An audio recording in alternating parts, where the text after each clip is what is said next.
بسم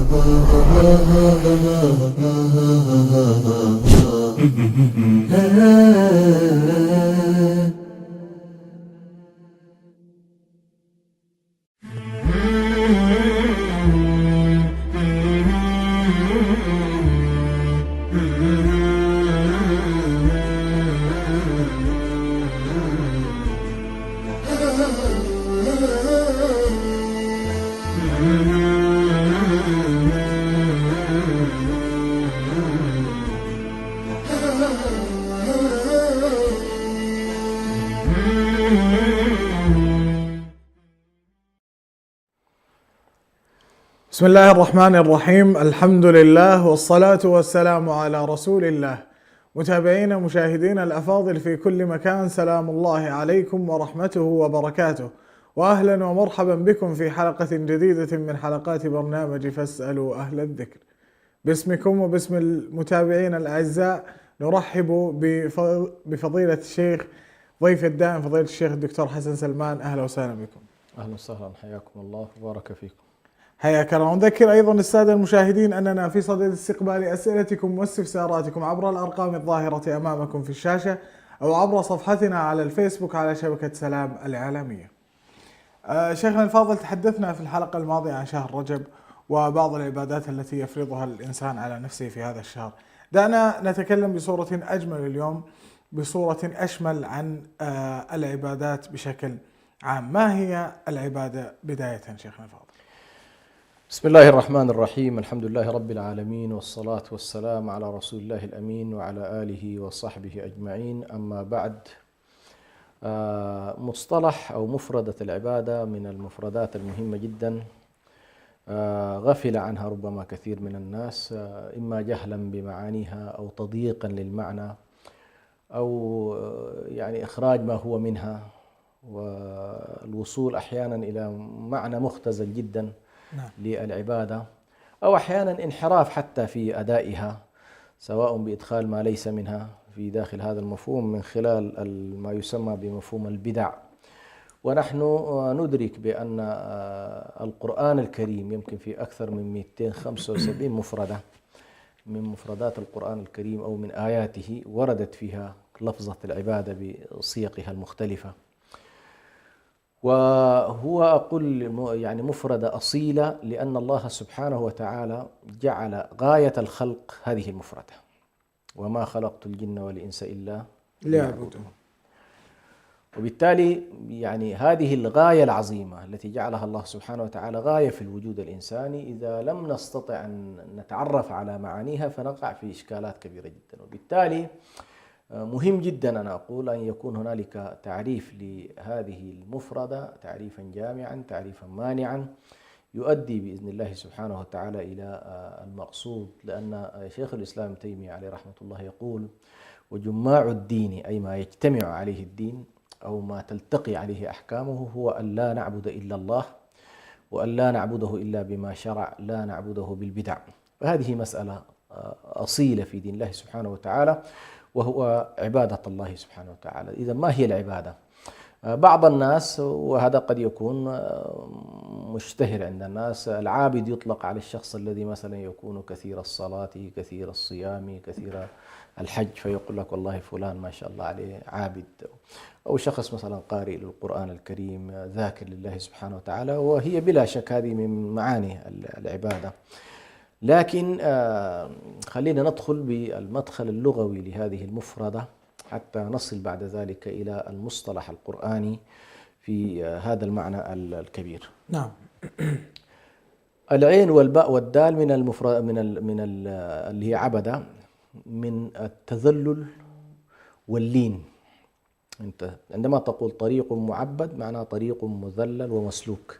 الطريق إن لم يكن مسلوكا لا يقال عنه هذا طريق معبد، وهذا المعنى وارد عندنا الآن في المعنى الاصطلاحي. لكن خلينا الآن المعنى اللغوي أنه والله طريق معبد معناه طريق مذلل. العبادة معناها التذلل اللين، وهي من ألفاظ الأضداد كما يقول أهل اللغة، يعني تحتمل المعنى والمعنى الآخر. فكما تعني اللين والذل تعني كذلك الشدة والقوة. أما في المعنى الاصطلاحي لها، معنى الاصطلاحي لها فقد ذهب العلماء إلى أن معنى التذلل واللين حاضر في المعنى، فهي تعني الذل وتعني اللين وتعني الخضوع، ولكنها أيضا تعني التعظيم، تعني التعظيم. فعندما يكون الإنسان عابدا لله سبحانه وتعالى، أو أن نقول هذا عبد لله، معناه هو خاضع لله، ذليل لله، لين بين يدي ربه، معظم لله سبحانه وتعالى. لكن هنا نلاحظ بعض العلماء أضافوا إلى أن عملية التذلل والخضوع والتعظيم والخوف لا بد أن يسبق كل ذلك الحب. جميل. الإنسان حتى يكون عبد يكون يحب أولا، يتعلق قلبه بالشيء. لاحظ هنا الآن إذن وجد عندنا الحب، وجد مع الحب الخضوع، والخضوع فيه الذل واللين والمسكنة، ووجد فيه التعظيم. أي عندما يتجه الإنسان إلى هذا المعنى إذن هنالك حب وتعلق، وهنالك ذل ولين وخضوع، وهنالك تعظيم. فعندما نقول عبادة الله سبحانه وتعالى، أول ما يذهب إليها هو أن الإنسان يحب الله سبحانه وتعالى. طبيعة الحال هنا نحن نتكلم الآن التعبد في إطار الألوهية، لأن هنالك معاني أخرى في الربوبية، وهو قضية أن تؤمن أن الله موجود وأن له كمال الصفات، هذه قضية، ولكن هنا الآن التعبد له علاقة بالألوهية. فالإنسان أولا يؤمن بوجود الله سبحانه وتعالى، ويؤمن كذلك بإنعامه جل جلاله، بأنه صاحب الفضل وصاحب المن وصاحب العطاء، وهذا كل معاني الربوبية، فهو صاحب الجلال والإكرام، ذو الجلال والإكرام فيه صفات الربوبية. فيتعلق قلبه بذلك. لماذا؟ يقول العلامة الزمخشري في تفسيره، يقول بأن صاحب الإنعام والفضل والمن والإيجاد هو الذي يعبد. من لم ينعم على الإنسان لا يعبد. يعني لماذا؟ لأنك أنت ستحبه، ستجله، ستعظمه، ستخضع له، فأنت كالعبد بين يدي سيده. نعم. ولكن هنا الفرق، ربما العبودية البشرية، يعني إذا كان والعياذ بالله الإنسان مثلا قدر له أن يكون عبدا على يد مخلوق من مخلوقات الله، تلاحظ بأن أحيانا قد لا يحبه، قد لا يكون هذا الشخص محبوب عنده، ولكن خاضع له، ذليل بين يديه، معظم له في الظاهر. لكن بالنسبة للعبودية لله سبحانه وتعالى على خلاف ذلك، يجتمع فيها الحب، ويجتمع فيها التعظيم، ويجتمع فيها التذلل والخضوع لله سبحانه وتعالى. فإذا قلنا كونوا عبادا لله أو كن عبدا لله، معناها أنت تنطبق فيك هذه الصفات. إذن هذا من حيث المعنى الاصطلاحي والمعنى اللغوي. هنالك تعريفات أطلقها عدد من العلماء، وأشمل وأجمل تعريف على كل صاقه كثير من العلماء في كتاباتهم، هو تعريف شيخ الإسلام ابن تيمية عليه رحمة الله. عندما عرف العبادة، مفهوم العبادة، قال هو اسم جامع. كلمة العبادة اسم جامع لكل ما يحبه الله ويرضاه من الأعمال والأقوال والأفعال الظاهرة والباطنة. هنا أوسع مفهوم. يعني هنا نلاحظ أن شيخ الإسلام ابن تيمية عليه رحمة الله ذهب إلى أبعد مدى في مفهوم التعبد. يعني مفهوم العبادة يدخل فيه كل صغيرة وكبيرة يرضى الله تبارك وتعالى عنها، سواء كانت أفعال ظاهرة أو كانت باطنة، سواء كانت أفعال القلوب وأعمال القلوب وأقوال القلوب، أو كانت أفعال اللسان وأقوال اللسان، أو كانت أيضا أعمال الجوارح. كل ذلك يدخل معنا في مفهوم شنو؟ مفهوم العبادة. هذا في الاصطلاح الأعم. جميل. نأتي إلى الاصطلاح الأخص عند الفقهاء. لما يتكلم الفقهاء عن العبادات، ستلاحظ بأنه لما كتب الفقه مثلا، كتب الفقه لما يكتب الفقيه عن الفقه يقسم الفقه إلى بابين: باب العبادات وباب شنو؟ المعاملات. فتلاحظ في باب العبادات يذكر الأركان أركان الأربعة اللي هي بعد لا إله إلا الله، لا إله إلا الله طبعا في الفقه الأكبر اللي هي تدخل في أبواب التوحيد، لكن الأربعة الأخرى اللي هي الصلاة والصيام والزكاة والحج، هذه تسمى عند الفقهاء شنو؟ تسمى عند الفقهاء بالعبادات. فيتكلمون مثلا عن شروطها وأوقاتها وضوابطها ووجوبها وأركانها، وبالتالي المسلم عليه أن يحسن هذا النوع من هذا التعبد. هنا عند الفقهاء باب المعاملات، باب العبادات هي علاقة الإنسان بربه كعلاقة تعبدية شعائرية.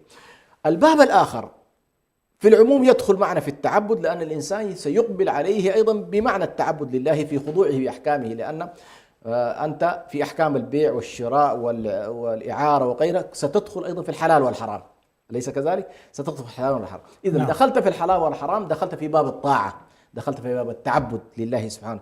لكن اصطلاحا هم حاولوا يقسموا أبواب الفقه إلى قسمين: قسم العبادات اللي هو يشمل الشعائر، وقسم المعاملات اللي هي العلاقات البينية بين البشر. جميل. فهنا تلاحظ الفقهاء أعطوا بعد أخص لمعنى شنو؟ مع العبادة. نأتي لأهل التصوف والسلوك، ذهبوا إلى معنى أعمق من الفعل الظاهر. إذا كان الفقهاء اهتموا بالمعنى الظاهر للشعيرة، فإن أهل التصوف والسلوك والتربية والتزكية اهتموا بإيه؟ بجواهر الأعمال الظاهرة. نعم. فالصلاة يدرسها الفقيه في ظاهرها، لكن يدرسها المتصوف أو يدرسها صاحب التزكية والتطهير في أبعادها الروحية وأبعادها التزكوية وأبعادها التطهرية. فهنا ستلاحظ أن كل إنسان يدخل إليها إيه؟ يدخل إليها بمفهوم. فصاحب التربية يرى أن العبادة لن تتحقق إلا بأسرارها، لن تتحقق إلا بحقائقها. والفقيه يرى أن العبادة التي مطالب أن يعلمها الناس هو إيه؟ ما يتعلق بشروطها الظاهرة من طهارة ودخول وقت وكذا، والتزام الأركان والتزام الواجبات، وإذا سهى فيها كيف يعالج السهو وهكذا. إذن هذا باختصار هو يعني مفهوم العبادة في بعدها الأوسع وبعدها إيه؟ التخصصي الشعائري. جميل. وهم في مرحلة من الصحة متباينة، يعني ليس فيهم أحد باطل. لا هي معظم كل هذه ستدخل معنا في المعنى الأول. جميل. هي كلها سواء الذي نظر إليها صاحب التصفية والتزكية والتربية وكذا، أو نظر إليها الفقيه الذي يتعامل بظواهر الأشياء، أو نظر إليها حتى صاحب العقيدة من زاوية من الزوايا، ستجد أنه والله في النهاية هذه الأشياء كلها لا معنى لها إن لم يتحقق جميل. التوحيد لله سبحانه وتعالى. جميل. طيب، أهمية العبادة وتأثيرها على نمط وسلوك الإنسان في حياته اليومية شيخنا. وحقيقة موضوع الأهمية، أولا أنا يمكن في المقدمة ذكرت عناية القرآن الكريم بهذا المفهوم، مفهوم العبادة لله سبحانه وتعالى. نعم. يعني أن يكون هنالك أكثر من 275 آية أو 280 آية تتحدث عن قضية التعبد بمفردات مختلفة، فعلا ماضيا مضارعا أمرا غير ذلك. فهذا مفهوم واسع جدا وفيه فعلا سردية كبيرة جدا في كتاب الله. النقطة الثانية، نلاحظ أن القرآن الكريم جعل وظيفة الإنسان الوظيفة الغائية، أي غاية الوجود. أفحسبتم أنما خلقناكم عبثا وأنكم إلينا لا ترجعون. غاية الوجود نفي العبثية وتحقيق العبودية لله سبحانه وتعالى، بمعنى أن الإنسان يعني يعتقد اعتقادا جازما أنه ما جاء إلى هذه الحياة عبثا ليأكل ويشرب ويموت وتنتهي القصة، لا، جاء لمعنى أوسع ومعنى أرحب ومعنى أرفع من هذه المعاني المادية المحضة، بل هنالك بعدا آخر وهو بعد الغيب لله سبحانه وتعالى. فأنت جئت إلى الدنيا لعبادة الله، لتحقيق الاستخلاف، لتحقيق العمران في الأرض وفق ما أمر الله سبحانه وتعالى. إذن العبادة هي وظيفة من وظائف العمراء، من وظائف أو هي أهم وظيفة خلق لها الإنسان، لقوله تبارك وتعالى: وما خلقت الجن والإنس إلا لا ليعبدون. نعم. النقطة الثالثة أيضا تكتسب أهميتها كونها، ولو قلنا هذا الزخم في كتاب الله التناول. النقطة الثانية كونها وظيفة أساسية للإنسان. المسألة الثالثة، كل الرسل والأنبياء الذين بعثهم الله سبحانه وتعالى جاءوا ليؤكدوا هذا المعنى.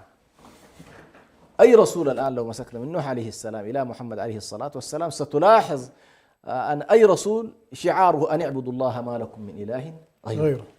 حتى عيسى عليه السلام الذي ادعى عليه النصارى بأنه ابن الله أو أنه الله، تجد أنه في أكثر من آية من كتاب الله سبحانه وتعالى يدعو قومه إلى إن الله ربي وربكم فاعبدوه.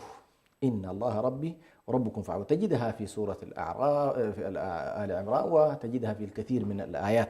إذا نلاحظ هذا المعنى يكتسب أهميته أولا في كتاب الله سبحانه وتعالى، ويكتسب كذلك أنه وظيفة من وظائف الرسل، وأنه الوظيفة الأساسية لهذا الإنسان. طيب، بما أنها بهذا الشكل، أن العبادة هي ما خلقنا له، هذا العبادة بمعناها الكلي. لكن خلينا نقول الآن الشعائر اللي هي الصلاة والصيام والزكاة والحج، هذه الشعائر التي سماها الفقهاء بالعبادة. لها أثر في العبادات بالمعنى الآخر اللي هي في علاقاتنا مع بعضنا البعض. يعني ستلاحظ العلاقة مع الله في الصلاة، العلاقة مع الله في الصيام، العلاقة مع الله في الحج، ستنعكس على إيه؟ على سلوكنا وعلى علاقاتنا البينية مع البشر. فمثلا الصلاة، الله سبحانه وتعالى يقول: إن الصلاة تنهى عن الفحشاء والمنكر ولذكر الله أكبر. فإذا أديت الصلاة على ما أمر الله تبارك وتعالى فستؤدي إلى تأثير مباشر على إيه؟ على حياة الإنسان. فيما هذا التأثير؟ أولا فيها من ذكر الله أكبر من غير ذلك، أكبر من أي شيء، يعني ستعزز علاقته مع الله، وهذا تأثير كبير جدا. الأمر الثاني تنهى عن الفحشاء والمنكر، والإنسان إذا كانت نفسه نهته عن الفحشاء والمنكر، صلاته أمرته بالأفعال الطيبة ونهته عن الأفعال الخبيثة، فإن ذلك سينعكس صلاحا في إيه؟ في هذه الأرض، سواء في سيره الطبيعي في الحياة، في علاقته مع الله، أو في علاقته مع البشر. كذلك الزكاة مثلا هي شعيرة من الشعائر التعبدية التي يقوم بها الإنسان طاعة لله سبحانه وتعالى، ولكن ستنعكس هذه الزكاة أيضا عليه إيه؟ في أنها تحارب البخل وتحارب الشح وتحارب المنع وتحارب كذا، وتجعل الإنسان متكافلا مع إيه؟ مع بني جنسه ومع البشر بشكل عام، فيكتسب الرحمة والعطف والود إلى غير ذلك. فمعظم الشعائر نلاحظ أن لها انعكاس على حياة الإنسان وعلى سلوكه العام. مثلا ضرب بعض العلماء أبسط حاجة الآن عندنا مثلا شرط من شروط الصلاة اللي هي الطهارة. تلاحظ أن الطهارة مثلا العلامة الإمام الغزالي عليه رحمة الله في كتابه إحياء علوم الدين يتناولها. مثلا يجب يقول أن تأخذ الطهارة 4 مراتب أو 4 أنواع: الطهارة من الخبث، والطهارة من الأحداث والأخباث أو الخبائث، كأن يتطهر الإنسان ابتداء عندما يتوضأ يقضي حاجته، ثم يبدأ بعد ذلك في الوضوء بالماء، ثم يقول يتطهر من نجاسات بشكل عام، سواء في المكان الذي يصلي فيه أو في الثوب الذي يلبسه أو في بدنه إن كانت به نجاسة، هذه النجاسات الظاهرة. والأخباث اللي هي ما يتعلق ب إذا كان هنالك يعني نقض وضوءا أو حدث جماعا أو غير ذلك، فإن كل ذلك يتطهر منه بإيه؟ بالماء. لاحظ الآن هذا أثر على. ثم يقول يستصحب معه كذلك طهارة جوارحه من الآثام، لأن النبي صلى الله عليه وسلم أشار بأن الإنسان عندما يتوضأ فإنه مع كل عضو من أعضائه تتناثر إيه؟ سيئاته. نعم. مع آخر قطرة يقول، وهذا طبعا معنى لابد أن يستحضره الإنسان. فأنت عندما تتوضأ يحدث لك طهارة الظاهرة، ويحدث لك طهارة الجوارح، ثم يحدث بعد ذلك قال الطهارة إيه؟ طهارة القلوب، لأن الإنسان لابد أن يتطهر ظاهرا ويتطهر إيه؟ باطنا. ثم بعد ذلك تأتي طهارة السر، وهو خلو القلب مما سوى الله تبارك وتعالى، التطهير الكامل للإنسان. فعلى كل هي العبادات ستنعكس في علاقتك مع الله سبحانه وتعالى. كلما اقتربت من الله تعبدا كلما تكشفت عنك كثير من الحجب، وأنارت لك بصائر الدين، وأزال الله سبحانه وتعالى عنك ظلمات الجهل وظلمات الهوى، وأنيرت لك على كل كثير من الدروب وصولا إلى الله سبحانه وتعالى. والناس في ذلك حقيقة يتفاوتون بين من يقف على عتبة الإسلام، وبين من يرتقي إلى عتبة الإيمان، وبين من يرتقي إلى مدارج الإحسان. طيب دعنا لو قلنا أن هذه هي تأثير الشعائر على الإنسان، هل هنالك تأثير إذا جردنا عبودية الإنسان لله سبحانه وتعالى؟ هل هذه لها تأثير في حياته؟ هو بلا شك لو افترضنا أنه ليس هنالك بشر نعم. فإننا نلاحظ سبحان الله من يتدرجون في التعبد المحض لله سبحانه وتعالى، فإنهم يرتقون إلى مدارج عظيمة جدا في مدارج الكمال، حتى لدرجة أنك أحيانا لا تصدق ما يقولون فيما ينكشف لهم من الأنوار، وما ينكشف لهم كذلك لأننا سبحان الله الإنسان محجوب عن الغيب بمعاصيه وذنوبه. فالله سبحانه وتعالى كلما اقتربت منه كما قال الحديث: ما يزال عبدي يتقرب إلي حتى أحبه، فإذا أحببته كنت سمعه الذي يسمع به، وبصره الذي يبصر به، ويده التي يبطش بها، ورجله التي يمشي بها، ولئن سألني لأعطينه. فالتعبد المحض أولا يحدث للإنسان الفرقان، يحدث الإنسان الفرقان بحيث أنه يستطيع أن يميز تماما بين الحق والباطل وتزيل كافة الغشاوات. ثم أيضا يقترب من الله سبحانه وتعالى في الدعاء، فإذا سأل الله أعطاه. هذه طبعا يعني حاجة مرحلة متقدمة جدا. ثم أيضا فيما يتعلق بكثير من القضايا التي تأسر الناس لا تأسره، يظل الخوف من الله سبحانه وتعالى أعظم ما لديه، تظل الرغبة فيما عند الله سبحانه وتعالى أعظم ما لديه، وبالتالي يزهد فيما عند الناس ويرقب فيما عند الله سبحانه وتعالى. لا تخيفه مطلقا كل القضايا التي تعتبر مرهبات بالنسبة للناس. فالناس الآن يخافون من انقطاع أرزاقهم، ويخافون من أن تقع عليهم من المكروهات ما يمكن أن تعطل حياتهم. لكن الذي يتعمق في العبودية لله سبحانه وتعالى، فإن كمال التوحيد يعني أو منتهى ما ذكره الإمام الغزالي، منتهى الأمر أن يخلو قلبك عما سوى الله من العلائق. وهذه مرحلة طبعا يذكرها الإمام ابن القيم عليه رحمة الله في كتاب الفوائد، وهو أن يتحرر الإنسان من العوائد ثم العوائق ثم العلائق إلى آخر ما جاء في كتاب الله سبحانه وتعالى: قل إن كان آباؤكم وأبناؤكم، هذه الآية المعروفة، فسماها الإمام ابن القيم العلائق، وهي آخر ما يعلق بالقلوب من الأمور، بحيث تزاحم محبة الله سبحانه وتعالى. الإنسان يحب زوجته، يحب ابنه، يحب، لكن عندما يخلو القلب عما سوى الله تبارك وتعالى فيكون دورانه حول معبوده سبحانه وتعالى. هذه طبعا المرتبة أن تعبد الله كأنك تراه فإن لم تكن تراه فإنه يراك، وهي المراتب التي كان يصل إليها أصحاب النبي صلى الله عليه وسلم. فالواحد منهم إذا كان مثلا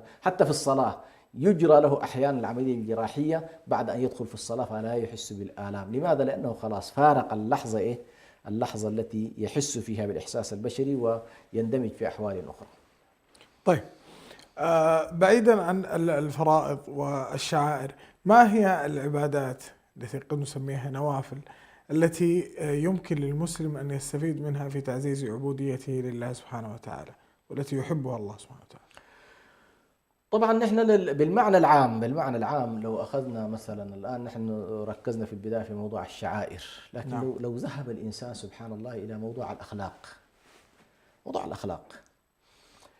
ودخل إلى هذا الباب، هو موضوع الأخلاق إلى حد كبير فيه مسألة حسن العلاقة مع الخلق.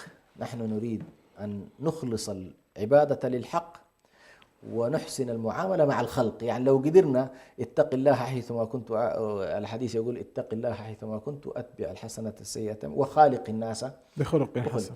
فأول شيء تقوى الله سبحانه وتعالى، لكن المعنى الثاني وخالق الناس. ستلاحظ بأن هذا الإنسان عندما يدخل إلى هذا الباب اللي هو فيه باب الصدق، باب الأمانة، باب حسن الجوار، باب بر الوالدين، باب مثلا المعاملة التجارية التي فيها المكاييل والموازين وعدم التطفيف في ذلك، باب مسألة الجودة في المعاملات وغيرها من القضايا، الالتزام في قضايا البيوع. ستلاحظ أيضا هذا الباب هو باب معاملات، لكن الدخول إليه بنية أن الإنسان يريد أن يكون طائعا لله سبحانه وتعالى، ملتزما بالحلال ومجتنب الحرام.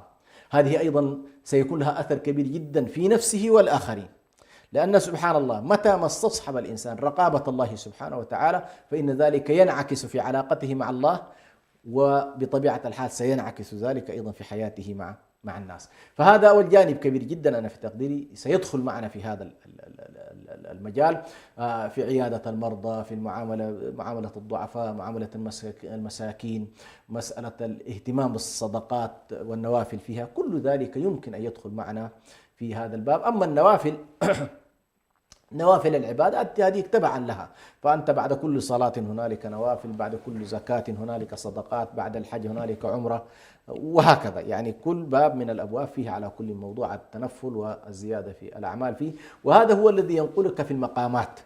يعني الحديث الذي قال فيه يعني ما تقرب إلي عبد بالنوافل حتى أحبه، يعني ابتداء ما تقرب إلي عبدي بشيء أحب إلي مما افترضته عليه، فأحب شيء إلى الله أن تتقرب إلى الله بالفرائض، فإذا أديت الفرائض انتقلت إلى إلى النوافل. نعم. وما يزال عبدي يتقرب إلي بالنوافل حتى أحبه. فإذا حققت العبودية كأنما الشرط الانتقال إلى محبة الله سبحانه وتعالى، المحبة التي تحقق مقصودها أن تنتقل من الفرائض إلى النوافل، لأن النوافل هي عبارة عن السياج الذي يحمي الفرائض. وهذه الطريقة التي على كل ذكرت في الأحاديث التعامل بها يوم القيامة. ينظر الإنسان في فرائضه، يقول انظروا في صلاته الواجبة، فإذا أديت النوافل بعد ذلك تعتبر زيادة أعمال، لكن إن نقصت فيقول انظروا في نوافله، فتكمل فرائض هذا الإنسان من نوافله. لماذا؟ لأن الفرائض عليها العقوبات، الفرائض عليها العقوبات. فكذلك الزكاة، كذلك الصيام، تعبأ كل النواقص فيها من خلال النوافل، وبالتالي محبة الله سبحانه وتعالى تتحقق بهذه الأمور. طيب، قد يستطيع الإنسان أن يحافظ على فرائضه ونوافله، لكن السؤال هو كيف يستطيع أن يحافظ عليها لوقت طويل؟ كيف يصنع الاستمرارية في هذا؟ هو أن تتحول العبادة عنده من البعد الشكلي أو البعد الميكانيكي كما يقول الأساتذة المعاصرون، أن تنتقل من الحالة الميكانيكية إلى الحالة الكيميائية. يعني الكيمياء حالة تفاعل. نعم. بمعنى الحالة الميكانيكية إنه والله الإنسان يؤدي الركوع والسجود وينتهي الموضوع، ليس كذلك. يعني أنت تدخل في الصلاة تكبير، لكن الحالة الداخلية، التفاعلات التي تحدث لحظة التكبير، يعني مثلا لو أن الإنسان استحضر عظمة الله سبحانه وتعالى عند تكبيره، عندما يقول الله أكبر، كأنما نقل نفسه من حال إلى إيه؟ إلى حال. وهذا المعنى سبحان الله تستحضره أنت من لحظة الأذان. عندما يؤذن الأذان، فمن عظم الله تبارك وتعالى في نفسه انتقل إلى إيه؟ إلى الدخول مباشرة في إجراءات الصلاة، من تطهر، من ذهاب إلى المسجد، من كذا. الشاهد هنا كلما الإنسان انتقل بعبادته من بعدها الشكل الظاهر إلى البعد العميق فيها، فإنه يستطيع أن يجعل منها أو يشعر بلذتها. لذلك النبي صلى الله عليه وسلم عندما قال ثلاثة، من كن فيه ثلاثة ذاق طعم الإيمان، من وأن يحب أن يكره أن ينتقل من الكفر إلى الإسلام، وأن يكون الله ورسوله أحب إليه ما سواهما، وأن يحب المرء لا يحبه إلا لله. فهنا النبي صلى الله عليه وسلم جعل لمسألة الإيمان مذاقا، هذا الذي أقصده، جعل للإيمان مذاقا. فأنت لا تستطيع أن تصل إلى مذاق التعبد إلا إذا انتقلت من شكل التعبد إلى جوهر إيه؟ جوهر التعبد لله. فالذي ينتقل مثلا في الصلاة من حركاتها الظاهرة إلى بعدها الحقيقي، اللي هو والله مراقبة الله، خشية الله، الخوف من الله، تعظيم الله، تكبير الله سبحانه وتعالى، هنا سيولد عندك ذلك المعنى الحقيقي اللي ذكرناه، اللي هو معنى التذلل واللين والخشية والحب وكذا. وإذا أحب الإنسان شيئا تعلق به وصعب عليه الانفكاك. فكلما ارتقيت أنت في محبة الله، في تعظيم الله، في الخوف من الله سبحانه وتعالى، كلما استطعت أن تواظب على عباداتك وتلتزم بها لمدى طويل. كلما خف عندك ذلك، كلما تراجع عندك معنى الخوف من الله سبحانه، تراجع عندك معنى محبة، تراجع عندك حتى قضية الأمر الإلهي. يعني قضية الأمر الإلهي، لأنه جوهر العبادة هو أنك تتجاوب مع الأمر الإلهي، أليس كذلك؟ يعني الله يقول لك افعل ولا تفعل، افعل فيما يتعلق بالطاعات، لا تفعل فيما يتعلق بالمعاصي والذنوب. فإذا عظم عندك أمر الله سبحانه وتعالى فإنه يسهل عليك وعلى الجوارح بعد ذلك كل شيء. لذلك سبحان الله الفارق بين أهل الإيمان وأهل النفاق أن أهل الإيمان تسهل عليهم العبادات لأنهم عظموا أمر الله سبحانه. المنافقين تكون عليهم ثقيلة لأن الله في قلوبهم أيضا ليس بتلك القوة. ولذلك أهل النفاق إذا نودي للصلاة تراهم يعني لا يقومون إليها سراعا ولا يقومون إليها في نشاط، ولكن تراهم دائما في كسل، دائما في خمول، دائما في عدم تجاوب مع نداء الله سبحانه وتعالى. فعلى كل موضوع الاستمرار فيها يتوقف على انتقالك من حالة الظاهر إلى حالة جوهر هذه التعبد. الأمر الثاني أن تدرك أنك مسؤول بين يدي الله سبحانه وتعالى عن كل هذه الخطوات، فإن أديتها كما أمر الله سبحانه وتعالى ستكون ناجي عند الله، وإن لم تؤدها فستكون محاسب عند الله سبحانه. ولذلك سبحان الله كل العبادات هذه التي نتكلم عنها ستلاحظ بأنها مقرونة بعد خطاب الله سبحانه وتعالى، مقرونة بمسألة الثواب والعقاب، مقرونة بالجنة والنار. هنا ستلاحظ بأن والله نعم نحن مطالبين بأن نستصحب هذا، لكن الأفضل والأنقى والأجمل أنك تؤدي ذلك خوفا من الله سبحانه وتعالى وحبا لأمره واستجابة لندائه سبحانه وتعالى. جميل، حديث ذو شجون سمعت الشيخ لكن انتهى من الوقت. متابعينا الأفاضل، نلتقيكم في حلقات قادمة باسمكم وباسم البرنامج. أشكر سماحة الشيخ الدكتور حسن سلمان على هذا الطرح وهذا الإلقاء الجميل، شاكرين لكم. الله يجزيك. حياك الله. من لي بعباد لهم بالليل أصوات تئن، وأنيسهم محرابهم قلبا شكا نفسا تحن. إلى حلقات قادمة انتظرونا في نفس الموعد من كل أسبوع. هذا عبد الرحمن بن محي الدين يحييكم، والسلام عليكم ورحمة الله وبركاته.